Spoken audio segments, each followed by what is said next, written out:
Hello and welcome Banipith শিক্ষাঙ্গনের আরও একটি ক্লাসে সবাইকে স্বাগত জানাচ্ছি। আজকের ক্লাসটা খুব গুরুত্বপূর্ণ হতে চলেছে তাদের জন্য যারা রিটেন পরীক্ষা কোয়ালিফাই করে বাংলা সাবজেক্টের ওপর এসএলএসটির ইন্টারভিউতে বসবে বলে ভাবছো বা ইন্টারভিউতে ডাক পেয়েছো তাদের জন্য আজকে আমি যে ক্লাসটা নিয়ে এসেছি সেটা হলো এসএলএসটি ইন্টারভিউতে বাংলা বিষয়টা থেকে সাবজেক্ট কেন্দ্রিক বা শুধুমাত্র বাংলা বিষয়ের ভেতর থেকে বিষয় কেন্দ্রিক কী ধরনের প্রশ্ন আসতে পারে এবং সেই প্রশ্নের উত্তরগুলো দেওয়ার জন্য তোমরা নিজেদেরকে কিভাবে করে তৈরি করবে এই সমস্ত বিষয় নিয়ে আজকে একটা ডিটেলস আলোচনা করব। বাংলা বিষয়টাকে যখন তোমরা সাবজেক্ট হিসেবে নির্বাচন করেছো এবং বাংলা নিয়ে পড়াশুনো করেছো, দেন বাংলা নিয়ে বিএড করে বাংলার শিক্ষক হবে বলে ভেবেছো, তখন তোমার থেকে এটা এক্সপেক্ট করা হবে যে তুমি বাংলা বিষয়টাকে এমনভাবেই জানো বা বাংলা সাহিত্যটাকে তুমি এতটাই ভালোভাবে বোঝো যে সেখান থেকে যে কোনো প্রশ্ন করা হলে তুমি তার অ্যান্সার দিতে পারবে। যদি মনে হয় যে এই জায়গাগুলোয় তোমার ঘাটতি রয়েছে তাহলে বলবো আমার ক্লাসটা মনোযোগ দিয়ে দেখো এবং সেই ঘাটতি পূরণের চেষ্টা করো। না হলে কিন্তু রিটেনে ভালো নাম্বার পেয়ে পাশ করা সত্ত্বেও দেখা যাবে ইন্টারভিউতে গিয়ে অনেকেই কেটে যায় বা হয়তো তুমিও ইন্টারভিউতে গিয়ে কেটে গেলে। সেই জন্য প্রথম থেকে শেষ পর্যন্ত ক্লাসটা দেখো। প্রথমেই বলবো বাংলা সাহিত্য নিয়ে যখনই কথা হবে, বাংলা সাহিত্য নিয়ে যখনই আলোচনা হবে, প্রথমেই আসবে বাংলা সাহিত্যের যুগ বিভাগ প্রসঙ্গ। বাংলা নিয়ে প্রশ্নের শুরুতেই যেটা থাকবে সেটা হচ্ছে যে বাংলা সাহিত্যের কটা যুগ এবং কি কি আপনার প্রিয় অংশ কোনটা, বাংলা সাহিত্যের সব থেকে প্রিয় অংশ আপনার কোনটা। এবার যুগ বিভাগ প্রসঙ্গে প্রশ্ন কেমনভাবে আসতে পারে, সবার আগে সব থেকে গুরুত্বপূর্ণ প্রশ্ন বাংলা সাহিত্যকে কটি যুগে ভাগ করা যায় এবং কি কি। সবাই জানো বাংলা সাহিত্যকে বেসিক্যালি 3টে যুগে ভাগ করা যায়। দেখো এখানে আমি লিখেছি প্রাচীন যুগ, মধ্যযুগ এবং আধুনিক যুগ। তো এই প্রাচীন যুগ থেকে সব থেকে গুরুত্বপূর্ণ প্রশ্ন যেটা থাকে বোর্ডে লেখা আছে, প্রাচীন যুগের প্রথম নিদর্শন বা বাংলা সাহিত্যের আদিতম নিদর্শন কোনটি। বাংলা সাহিত্যের আদিতম নিদর্শন চর্যাপদ। সবাই জানো, খুব সহজে উত্তর দিয়ে দেবে। এরপরেই আসবে সেই ধরনের ঘুরিয়ে পেঁচিয়ে করা সুন্দর সুন্দর প্রশ্ন যেগুলো তোমাদেরকে ফেস করতে হবে। যখনই উত্তর দিলে যে বাংলা সাহিত্যের আদিতম নিদর্শন চর্যাপদ, তখনই ওখানে প্রশ্ন আসতেই পারে যে আচ্ছা বাংলা সাহিত্যের প্রথম নিদর্শন চর্যাপদ, এত গুরুত্বপূর্ণ নিদর্শন চর্যাপদ, যদি চর্যাপদ আবিষ্কার না হতো তাহলে কি হতো? চর্যাপদ আবিষ্কার না হলে কি হতো, কি অসুবিধা হতো? এবার তোমাদের মধ্যে থেকে অনেকেরই মনে এটা আসতে পারে প্রশ্ন যে এই ধরনের প্রশ্নের উত্তর তো অনেক বড় হয়, লিখে উত্তর দিতে হয়, 10 নম্বরের উত্তর, 15 নম্বরের উত্তর, এখন কি 2.5-3 পাতার উত্তর আমি বলতে বসবো নাকি? না, কখনোই না। যিনি ইন্টারভিউয়ার তিনি এটা এক্সপেক্ট করছেন না যে তুমি 2.5-3 পাতার একটা উত্তর এখন মুখস্থ বলতে বসবে। তিনি যেটা এক্সপেক্ট করছেন সেটা হলো সঠিক কারণটা সঠিক জায়গায় যথাযথভাবে তুমি সংক্ষেপে বিবৃত করবে। এবং সেখানে অনেক সময় এরকমও হতে পারে যে উত্তর শুরু করার পর তুমি সঠিক উত্তরের দিকে যখনই চলে যাবে, সেই লাইনটা যখনই ধরে নেবে, হতে পারে যে ইন্টারভিউয়ার তোমাকে বললেন ঠিক আছে আমি বুঝে গেছি, এবার নেক্সট প্রশ্নে আমি যাচ্ছি। অর্থাৎ তোমার বলার ধরন দেখে তিনি বুঝে যাবেন যে তুমি সঠিক দিকে যাচ্ছ কিনা। যেমন আমি প্রশ্ন করলাম যে চর্যাপদ আবিষ্কার না হলে কি হতো বলুন তো। তুমি উত্তর দিলে যে চর্যাপদ যদি আবিষ্কার না হতো তাহলে বাংলা সাহিত্যের সূচনা যে এই সময় পিরিয়ড থেকে হচ্ছে, অর্থাৎ 800-900 থেকে মোটামুটি এই যে 1200 খ্রিস্টাব্দ, এই যে আমরা বলছি দশম দ্বাদশ শতক, বেশিরভাগ জায়গায় এটা 900 থাকে, অনেক জায়গায় যে 900 থেকে শুরু হচ্ছে, দশম দ্বাদশ। তো এই যে সময়টা, এই সময়কালের বাংলা ভাষার রূপ এবং রীতি কেমন ছিল তাই আমরা জানতে পারতাম না। বাংলা সাহিত্যের আদিতম নিদর্শনের লিখিত যে একটা নিদর্শন সেটা কেমন সেটা সম্পর্কে আমরা জানতে পারতাম না। সব থেকে বড় কথা, বাংলা ভাষা এবং সাহিত্যের আদি যুগ বা প্রাচীন যুগের ভাষাতাত্ত্বিক বৈশিষ্ট্য আমরা জানতে পারতাম না। আমরা বুঝতেই পারতাম না যে বাংলা ভাষার লিখিত নিদর্শন ঠিক কোন সময়ে বর্তমান ছিল এবং সেই সময়কার সমাজচিত্রগুলো কীরকম ছিল। এইটুকুনি বলতে নিশ্চয়ই খুব বেশি সময় লাগবে না। ইন্টারভিউয়ার বুঝে যাবেন যে তুমি সঠিক জায়গা সঠিক রাস্তা ধরে নিয়েছো। এবার বিপরীত দিকে এই একই প্রশ্ন করা হলো যে চর্যাপদ আবিষ্কার না হলে কি হতো বলুন তো। এবার তুমি বলতে শুরু করে দিলে আসলে চর্যাপদ বাংলা ভাষা এবং সাহিত্যের শ্রেষ্ঠ নিদর্শন। চর্যাপদের সমাজচিত্র অপূর্ব সুন্দর, সমাজচিত্রে অপূর্ব সুন্দর আমরা দেখতে পাচ্ছি ব্রাহ্মণদের সঙ্গে অন্তজ শ্রেণীদের একটা ভেদাভেদ দেখানো হচ্ছে। হ্যাঁ, চর্যাপদে আমি দেখতে পাচ্ছি সাহিত্য মূল্য খুব অপূর্ব। তখনও কিন্তু ইন্টারভিউয়ার বুঝে যাবেন এ ঠিক লাইনটা ধরতে পারছে না, ভুল দিকে চলে যাচ্ছে। চর্যাপদ নিয়েই বলছো কিন্তু ট্র্যাকটা ভুল হয়ে গেল। এই জায়গাগুলো খুব ঠান্ডা মাথায় বুঝতে হবে। যা প্রশ্ন তাই উত্তর, উল্টোপাল্টা কথা নয়, বাইরের কথা নয়, আদার্স কথা নয়, সঠিক উত্তরটার লাইনটা ট্র্যাকটা তোমাকে প্রথমেই ধরে নিতে হবে। ইন্টারভিউয়ার বুঝে যাবেন, হতে পারে পুরোটা না শুনে তোমাকে স্টপ করিয়ে দিলেন, কিন্তু তিনি বুঝে গেলেন এ বুঝে গেছে আমি প্রশ্ন কি করেছি। এছাড়া নর্মাল প্রশ্ন বা যেগুলো সাধারণ প্রশ্ন আসতেই পারে যে চর্যাপদের গুরুত্ব, বাংলা ভাষা এবং সাহিত্যের ক্ষেত্রে চর্যাপদের গুরুত্ব কি, চর্যাপদ আবিষ্কারের গুরুত্ব কি। সেখানে ঐতিহাসিক গুরুত্ব, তার ভাষাতত্ত্বগত গুরুত্ব, তার সমাজচিত্র প্রকাশের ক্ষেত্রে গুরুত্ব, তার সাহিত্য মূল্য সব কিছুই একটু একটু করে ছুঁয়ে যেতে হবে। এখানেও তিনি বুঝে যাবেন যে তুমি সঠিক ট্র্যাক ধরে নিয়েছো, তারপরেই হতে পারে তোমাকে স্টপ করিয়ে দিলেন। নেক্সট, যেহেতু প্রাচীন যুগের একটাই নিদর্শন, সেটা নিয়ে বেশি কথা হবে। আরেকটা প্রশ্ন হতে পারে খুব ট্রিকি প্রশ্ন, চর্যাপদের পূর্বে কি বাংলা সাহিত্যের আর কোনো নিদর্শন ছিল না? থাকলে সেগুলো কেমন, কি ছিল? একটু ভাবো, এই ধরনের অ্যান্সার তৈরি করে যাও। নেক্সট, মধ্যযুগ। মধ্যযুগের ক্ষেত্রে যেহেতু মধ্যযুগের অনেক সাহিত্য ধারা, মধ্যযুগের সাহিত্য সৃষ্টি বেশ অনেকগুলি, তাই সেই জায়গা থেকে কিন্তু প্রশ্ন আসবে নানান রকমভাবে, নানান রকম ধাঁচে। প্রথম প্রশ্ন, মধ্যযুগের সাহিত্যের ধারা কেন্দ্রিক প্রশ্ন। মধ্যযুগের সাহিত্যের ধারার মধ্যে কোন জায়গাটি আপনি বেশি পছন্দ করেন, কোন জায়গাটা তোমার বেশি ভালো লাগে? সেটা হতে পারে বৈষ্ণব সাহিত্য, হতে পারে অনুবাদ সাহিত্য, হতে পারে মঙ্গল কাব্য। এবার মাথায় রাখবে কোন ধারাটি ভালো লাগে অ্যান্সার করে দেওয়ার পরেই কিন্তু ইন্টারভিউয়ার সেই ধারা থেকে তোমাকে প্রশ্ন করতে শুরু করে দিতে পারেন। কেননা ইন্টারভিউর এটা নিয়ম যে তুমি যে উত্তর দেবে সেই উত্তর থেকে পরের প্রশ্ন আসবে।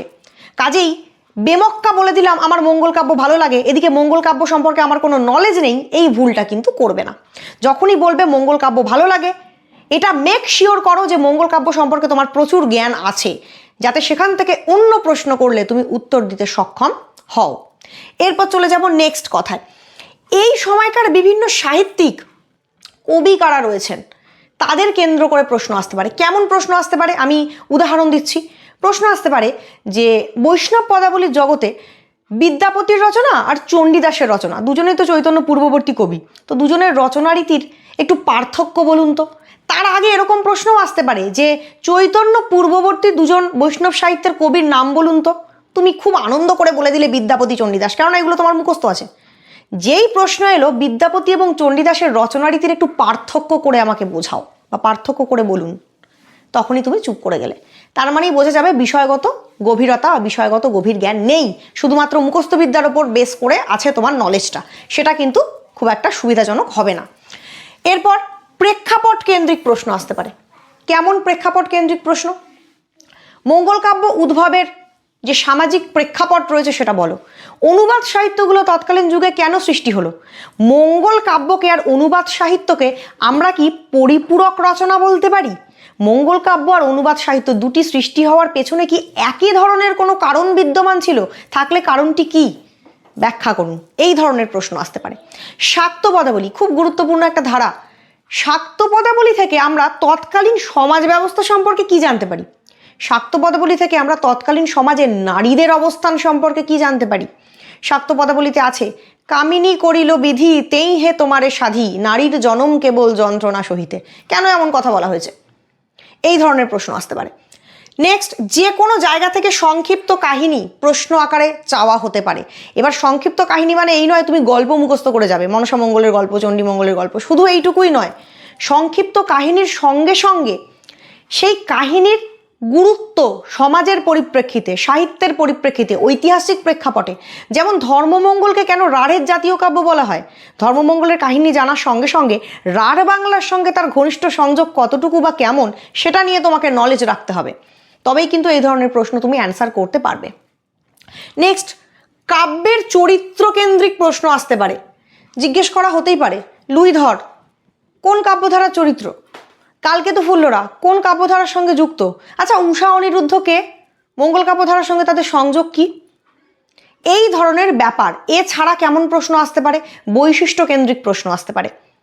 যেমন যেমন হচ্ছে এই যে মঙ্গল কাব্যগুলো, মঙ্গল কাব্যের সাধারণ বৈশিষ্ট্য কী, সব থেকে গুরুত্বপূর্ণ বৈশিষ্ট্য কী? এবার কাউকে জিজ্ঞেস করা হলো মঙ্গল কাব্যের সাধারণ বৈশিষ্ট্য কী, সে বলতে আরম্ভ করলো না চৌতিসা আছে, 12 মাসা আছে, নারীগণের প্রতিনিন্দা আছে। আচ্ছা, এগুলো কি মঙ্গল কাব্যের বৈশিষ্ট্য নয়? একদম, এগুলোও মঙ্গল কাব্যের বৈশিষ্ট্য, কিন্তু একটু চিন্তা করে দেখো সব কিছুর একটা ইম্পর্টেন্স আছে। তুমি যদি মঙ্গল কাব্যের বৈশিষ্ট্যে চৌতিসা বা 12 মাসা বা নারীগণের প্রতিনিন্দাকে বেশি গুরুত্ব দাও, সেটা কিন্তু কোথাও একটা ভুল। তার কারণ মঙ্গল কাব্যের বেসিক বা মেন বৈশিষ্ট্য হচ্ছে গ্রন্থোৎপত্তির কারণ, বন্দনা অংশ, দেবখণ্ড, নরখণ্ড। এই চারটাকে বাদ দিয়ে তুমি অপ্রধান বৈশিষ্ট্যকে আগে বলতে পারো না।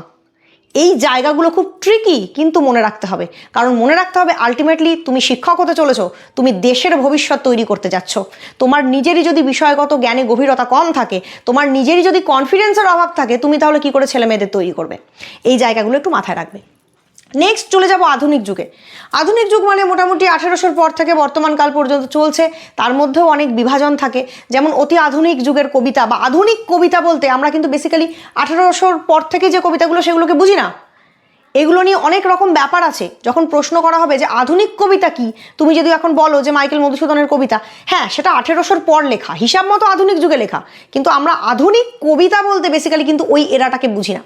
আমরা আধুনিক কবিতা, একদম আধুনিক কবিতা বলতে বুঝি রবীন্দ্র পরবর্তী সময়টাকে। কাজেই এই যুগকাল বিভাজন খুব ঠান্ডা মাথায় বুঝতে হবে। যাই হোক, তো আধুনিক যুগে বিভিন্ন রকম সাহিত্যের ধারা রয়েছে। তার মধ্যে কবিতা আছে, গল্প আছে, উপন্যাস আছে, নাটক আছে, গদ্য প্রবন্ধের ধারা রয়েছে। এই ধারাগুলো সম্পর্কে যথেষ্ট জ্ঞান বা নলেজ নিয়ে ইন্টারভিউ দিতে যেতে হবে। কারণ তুমি বাংলা বিষয়ে শিক্ষক শিক্ষিকা হতে যাচ্ছ, সবার আগে প্রশ্ন আসবে আপনার কোন ধরনের সাহিত্য পড়তে ভালো লাগে। যেই বলে বসবে কবিতা, দুম করে প্রশ্ন আসবে একটা কোনো ভালো কবিতা দেখি আবৃত্তি করুন, কোনো ভালো কবির কবিতা।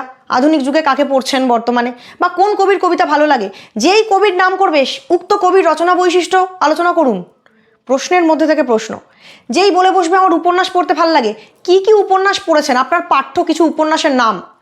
সবসময় কিন্তু সিলেবাসের ভেতরে ছাড়া আমি বাইরে কিছু জানি না এটা বলাটা খুব একটা গ্রহণযোগ্য হবে না। এক্ষেত্রে বাইরের লেখা পড়তে হবে। এক্সট্রা নলেজ কি আছে বাংলা সাহিত্য সম্পর্কে আপনার, সেক্ষেত্রে বাংলা সাহিত্যের কালজয়ী রচনা সম্পর্কে নলেজ রাখতে হবে।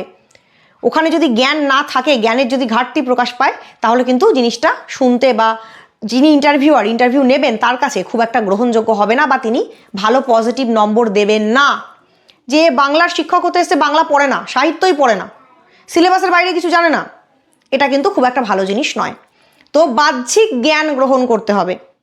অন্তত কবিতা, গল্প, উপন্যাস, নাটক সম্পর্কে যেগুলো বাংলা ভাষার কালজয়ী সৃষ্টি, সেগুলো সম্পর্কে নলেজ রাখতে হবে। চরিত্র সম্পর্কে নলেজ রাখতে হবে। গল্প, ঘটনা, প্রেক্ষাপট সম্পর্কে নলেজ রাখতে হবে।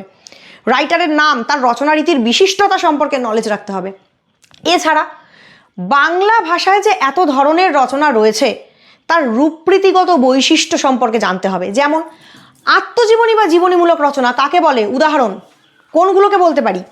আর কি জানতে হবে, ডায়েরি জাতীয় রচনা কাকে বলে, ডায়েরি কি, ডায়েরি জাতীয় রচনা কি, ভ্রমণ সাহিত্য কাকে বলে, রম্য রচনা কি, মহাকাব্য আর গীতিকাব্যের মধ্যে বেসিক পার্থক্য কি আছে, উপন্যাসের মধ্যে যে এত ধরনের রূপরীতি, আঞ্চলিক উপন্যাস, মনস্তাত্ত্বিক উপন্যাস, ঐতিহাসিক উপন্যাস, পৌরাণিক উপন্যাস, নাটকের মধ্যে ঐতিহাসিক নাটক, পৌরাণিক নাটক, একাঙ্ক নাটক কি আর পূর্ণাঙ্গ নাটকই বা কি, একাঙ্ক নাটকের সঙ্গে পূর্ণাঙ্গ নাটকের পার্থক্য কি।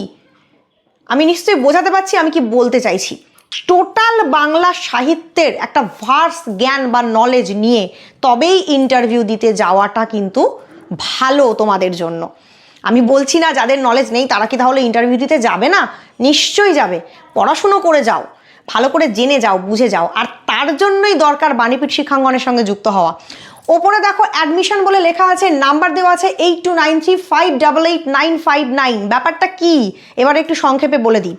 বাণীপীঠ শিক্ষাঙ্গনের তরফ থেকে আমরা আয়োজন করছি এমন একটি ওয়ার্কশপের, যেখানে তোমাদেরকে আমি ডেমো ইন্টারভিউ, মক ইন্টারভিউ নিচ্ছি, এবং সব থেকে বড় কথা এই যে বিষয়ভিত্তিক জ্ঞান যেগুলো আমি এখানে বলছি, যে প্রশ্ন কিভাবে উত্তর দিতে হয়, এইগুলো সংক্রান্ত ক্লাস নিচ্ছি আমি নিজে লাইভে বসে। অলরেডি আমাদের সঙ্গে অনেক ছেলে মেয়ে যুক্ত হয়ে গেছো খুব ন্যূনতম একটি ফিজের বিনিময়ে। যারা এখনও যুক্ত হওনি তাদের জন্য একটা শেষ সুযোগ। এই ধরনের ক্লাস, এই যে প্রশ্ন এবং প্রশ্নের উত্তর দেওয়া, এই যে বিভিন্ন ধরনের বাংলা সাহিত্যভিত্তিক প্রশ্ন এবং সেই প্রশ্নের উত্তর কেমন হতে পারে, ইন্টারভিউয়ার প্রশ্ন করলে তুমি উত্তর কিভাবে দেবে, এই সমস্ত বিষয় আলোচনা এবং চর্চা করছি আমি নিজে। তোমরা আমার সঙ্গে লাইভে থাকবে, তোমাদের মনে থাকা প্রশ্নগুলো আমাকে করতে পারো, আমি উত্তর দেব, তোমাদেরকে সাহায্য করব বিষয়ভিত্তিক জ্ঞান বাড়াতে। তো এই ক্লাসগুলো তোমরা কবে থেকে পাবে? এই ক্লাসগুলো তোমরা পাবে 22 তারিখ থেকে, 22/3/2026। এই ডেট থেকে টানা 3 দিন, সোম, মঙ্গল, বুধ, এই টপিকের আলোচনার ক্লাস চলবে। যারা অলরেডি আগে ভর্তি হয়ে গেছে তারা কিন্তু এই প্রক্রিয়াটা পুরোটাই পাচ্ছে, তারা কন্টিনিউ করছে। অনেক স্টুডেন্ট ভর্তি হয়েছে, তোমরা নিজেরাও ভর্তি হলেই দেখতে পাবে, এবং তারা যথেষ্ট পরিমাণে উপকৃত হচ্ছে। পরে যেন কাউকে আফসোস করতে না হয়, তাই আরও একটা সুযোগ দিলাম। প্রশ্ন উত্তর আলোচনা করবার ক্লাসের আগে আরও একবার ভর্তি নেওয়া হবে যারা ভর্তি হতে ইচ্ছুক। এরপর একবার এই স্লটটা বা এই ব্যাচটা শেষ হয়ে গেলে আর কিন্তু নতুন করে কাউকে ভর্তি নেওয়া হবে না, কারণ আমার পক্ষে আর সময় দেওয়া সম্ভব হয়তো নাও হতে পারে।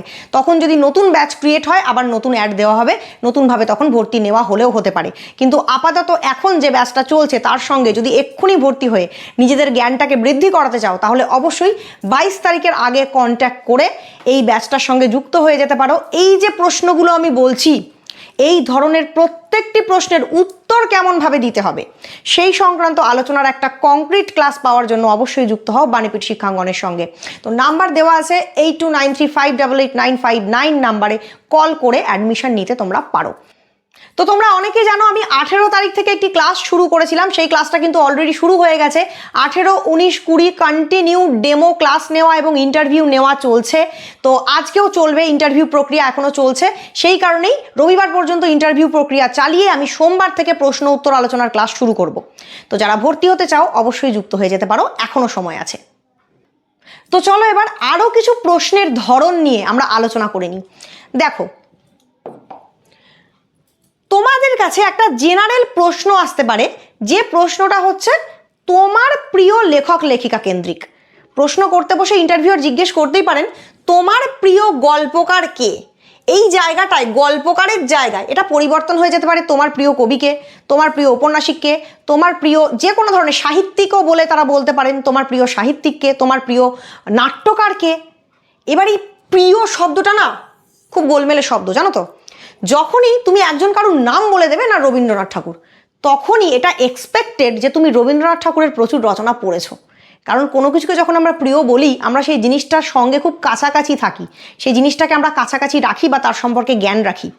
তো দুম করে বলে দিলে আমার প্রিয় গল্পকার রবীন্দ্রনাথ ঠাকুর, নেক্সট প্রশ্ন আসবে রবীন্দ্রনাথ ঠাকুরের লেখা দুটো প্রকৃতি বিষয়ক গল্পের নাম বলো। রবীন্দ্রনাথ ঠাকুরের লেখা একটা কোনো বেশ রোমাঞ্চকর বা বেশ একটু ভৌতিক গল্পের কাহিনী বর্ণনা করো তো, মূল চরিত্র কারা ছিলেন একটু বলো। আচ্ছা, রবীন্দ্রনাথ ঠাকুর মনস্তাত্ত্বিক গল্প রচনা কেমন দক্ষতার পরিচয় দিয়েছেন একটা উদাহরণ সহ বলো দেখি। তখন যদি তুমি চুপ করে থাকো তাহলে প্রিয় গল্পকার রবীন্দ্রনাথ ঠাকুর হলেন কি করে? তোমার প্রিয় গল্পকারের গল্পগুলোই তো তুমি পড়োনি। এই জায়গাগুলোতে একটু সতর্ক হতে হবে। নেক্সট, বিভিন্ন ধরনের পত্রপত্রিকার ধারাকেন্দ্রিক প্রশ্ন আসতে পারে। তার মধ্যে খুব ইম্পর্টেন্ট কল্লোল গোষ্ঠী। কল্লোল গোষ্ঠীর গল্পকারদের বৈশিষ্ট্য কী ছিল? কেন কল্লোলকে বলা হয় যে অন্যান্য যে পত্রপত্রিকা গোষ্ঠী তাদের থেকে আলাদা? কি আলাদা, ইউনিক ব্যাপারটা কি ছিল? এই ধরনের প্রশ্ন আসতে পারে। যুবনাশ্য কার ছদ্মনাম, তার লেখার ধরন বা বৈশিষ্ট্য আলোচনা করো। ছদ্মনাম কেন্দ্রিক প্রশ্ন আসতে পারে। যে কোনো লেখকের ছদ্মনাম তুলে, বনফুল কার ছদ্মনাম, তিনি বাংলা ছোট গল্পের জগতে কেন বিখ্যাত? কেন বিখ্যাত বনফুল? ছোট গল্পকার তো অনেক ছিলেন, তো উনি আলাদা কি করেছিলেন? এই ধরনের প্রশ্ন আসতে পারে। তোমার প্রিয় কিছু ছোট গল্পের নাম, এবার এই জায়গাটাও খুব গোলমেলে। যখনই নামটা নেবে ভাবনা চিন্তা করে নেবে, সেই গল্পটা থেকে তার চরিত্র তার বিষয়বস্তু নিয়ে প্রশ্ন আসবে। দুম করে বলে দিলে আমার প্রিয় ছোট গল্প নষ্টনীড়, ফট করে প্রশ্ন চলে এলো আচ্ছা নষ্টনীড়ের চারুলতা যে কাজটি করেছিল বা চারুলতার যে মনস্তত্ত্ব সেটাকে কি তুমি সমর্থন করো? পুরুষদেরকে এইভাবে প্রশ্ন করা হতে পারে। একজন পুরুষ হিসেবে আপনি কি সমর্থন করেন যে স্বামী থাকা সত্ত্বেও পরপুরুষের প্রতি আকৃষ্ট হওয়া? মেয়েদেরকে প্রশ্ন করা হতে পারে। একজন নারী হিসেবে আপনি কি সমর্থন করেন স্বামী সংসার থাকা সত্ত্বেও পরপুরুষের প্রতি আকৃষ্ট হওয়া বা পরপুরুষের সঙ্গে বন্ধুত্বপূর্ণ সম্পর্ক বাড়িয়ে তোলা? চারুলতার চরিত্রটাকে ব্যাখ্যা করুন। আমার প্রিয় গল্প নষ্টনীড় বললে নষ্টনীড় সম্পর্কে আমাকে জ্ঞান রাখতে হবে।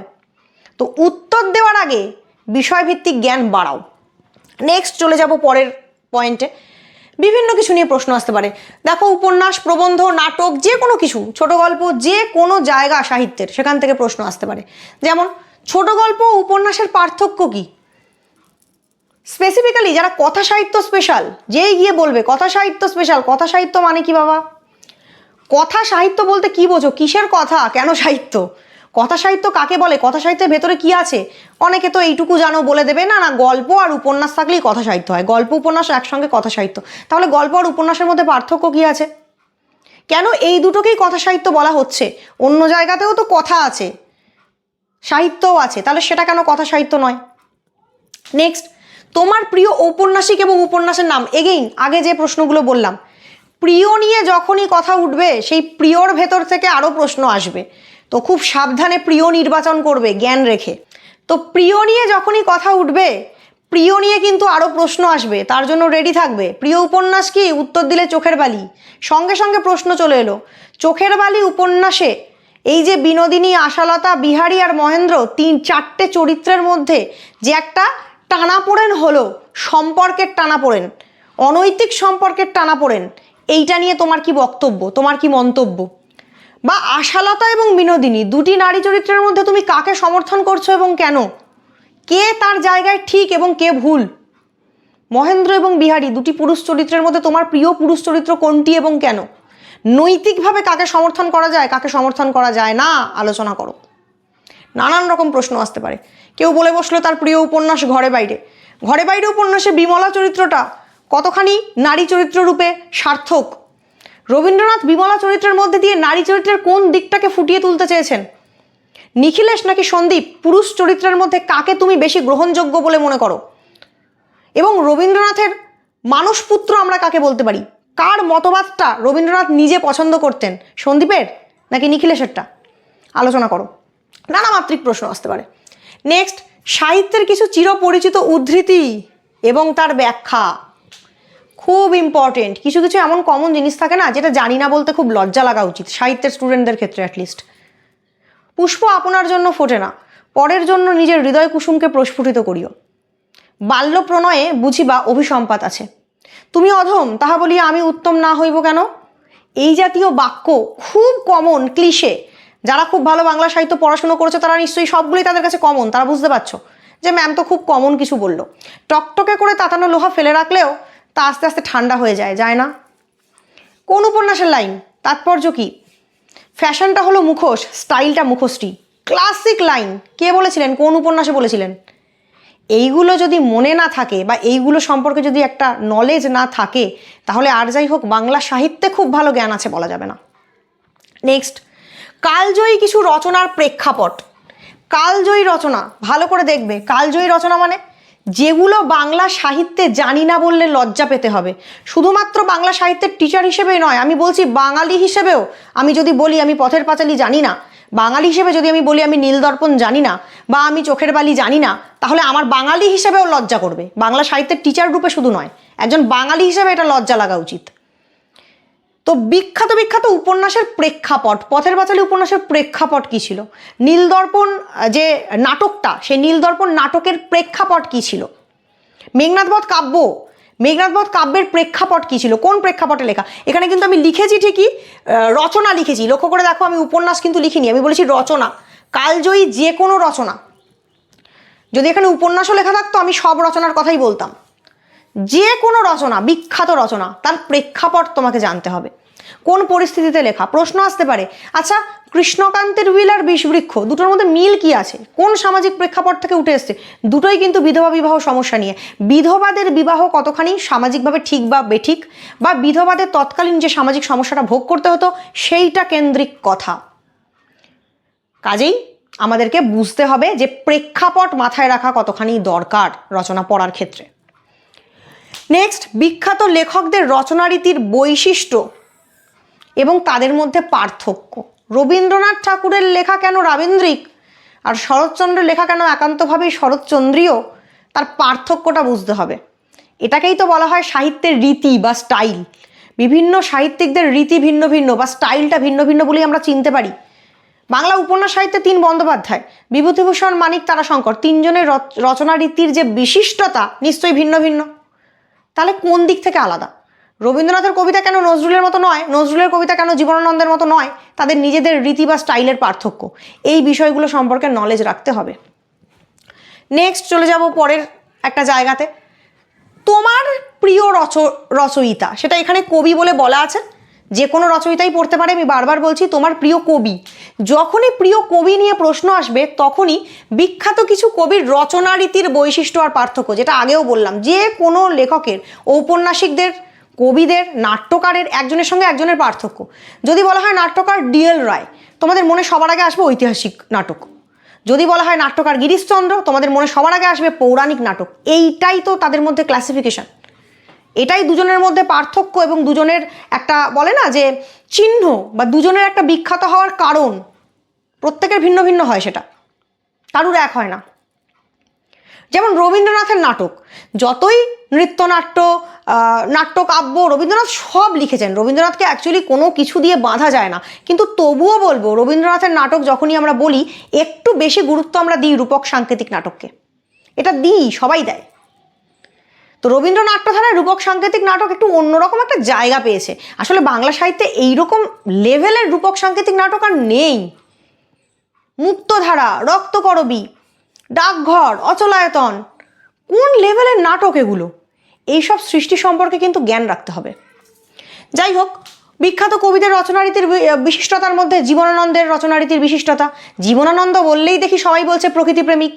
প্রকৃতিপ্রেম ছাড়াও জীবনানন্দের কবিতায় নানান দিক আছে। সুররিয়ালিজম, চিত্রকল্পময়তা, প্রচণ্ডভাবে বোধ বা মানসিক একটা দ্বিধা দ্বন্দ্ব, ফ্রয়েডীয় মনোবিকলন তত্ত্বের ব্যবহার এত সুন্দর জীবনানন্দ করেছেন, এরকম আর কেউ করেননি। সেগুলো কেউ বলছেই না। ডেমো ইন্টারভিউ নিচ্ছি, প্রত্যেকের সঙ্গে কথা বলছি, অনেক ক্যান্ডিডেটের সঙ্গে কথা হচ্ছে, এই ভুলগুলো প্রত্যেকেই করছে। তোমাদেরও যদি মনে হয় এই ধরনের ভুল আছে, আমার সঙ্গে যুক্ত হতে পারো আমার ক্লাসে, আশা করছি উপকৃত হবে। নেক্সট চলে যাব পরবর্তী জায়গায়। খুব দুটো ইম্পর্টেন্ট জায়গা। বাংলার শিক্ষক হবে, যে কোনো লাইন তুলে ভাব সম্প্রসারণ করো। প্রাচীরের ছিদ্রেতে নাম গোত্রহীন ফুটিয়াছে ফুল এক অতিশয় দিন। ধিক ধিক করে তারে কাননে সবাই, সূর্য উঠি বলে তারে ভালো আছো ভাই। অথবা নদীর এপার কহে ছাড়িয়া নিঃশ্বাস, ওপারেতে সর্বসুখ আমার বিশ্বাস।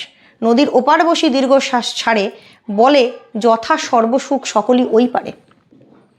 অথবা কেরোসিন শিখা বলে মাটির প্রদীপে, ভাই বলে ডাকো যদি দেব গলা টিপে।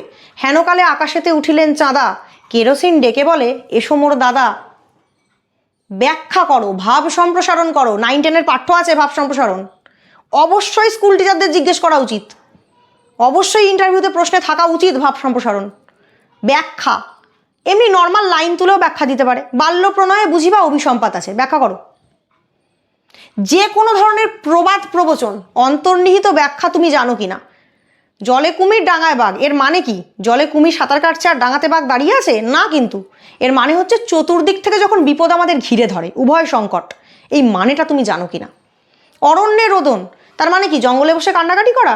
না, এমন জায়গায় এমন কাজ করা যে কাজটার কোনো ফল নেই, বিফল কর্ম করা বা বিফল খেদ করা, বিফল দুঃখ করা, শুধু শুধু দুঃখ করা, যেটা করে কোনো লাভ নেই। তো এই মানেগুলো তুমি জানো কিনা, সেই জিনিসটা কিন্তু খুব গুরুত্বপূর্ণ। প্রবাদ প্রবচনের মানে ভাব সম্প্রসারণ করতে পারা, ভাবার্থ বুঝতে পারা, কোনো কথার শব্দের মানে বুঝতে পারা, এই ধরনের বিষয়ভিত্তিক জ্ঞান না থাকলে কিন্তু বাংলা ভাষায় শিক্ষক হতে গেলে আমার মনে হয় শুধু ইন্টারভিউয়ের জায়গাতেই নয়, ভবিষ্যতেও ছাত্রছাত্রীদের সামনেও একটুখানি আশঙ্কিত হওয়ার বা কোথাও একটা দোলাচলতায় পড়ার জায়গা রয়েছে। কারণ ছাত্রছাত্রীরাও যখন জিজ্ঞেস করবে সিলেবাসের বাইরের কোনো কিছু, স্যার জানে না বা ম্যাম জানে না, জিনিসটা খুব একটা ভালো লাগবে না। তো সেই জন্য বিষয়ভিত্তিক জ্ঞান বাড়াও, আগে ইন্টারভিউ ক্র্যাক করো, তারপর ভালো করে ছাত্রছাত্রীদের পড়াও। কারণ ছাত্রছাত্রীরা আমাদের সমাজের ভবিষ্যৎ, শিক্ষকরা তাদেরকে ভালো করে না শেখালে ছাত্রছাত্রীরা কী শিখবে? তো শিক্ষকদের উপর অনেক বড় দায়িত্ব। সেই জন্য বলবো, যারা মনে করছো ভালোভাবে নিজেকে তৈরি করতে চাও, বাণীপীঠ শিক্ষাঙ্গনের সঙ্গে যুক্ত হতে পারো। না হলে আমার ভিডিওস দেখে যারা উপকৃত হচ্ছে কমেন্ট করে জানাও উপকার হচ্ছে কিনা, এই ধরনের ভিডিওস আরও চাই কিনা। যদি বলো এরকম ভিডিওস আরও চাই, আমার থেকে ক্লাস পেয়ে তোমরা উপকৃত হচ্ছ, তাহলে আমি চেষ্টা করবো আরও ক্লাস দিয়ে তোমাদেরকে হেল্প করতে, যতদিন পর্যন্ত না ইন্টারভিউ হচ্ছে। আজকের ক্লাসটা এখানেই শেষ করছি, ধন্যবাদ।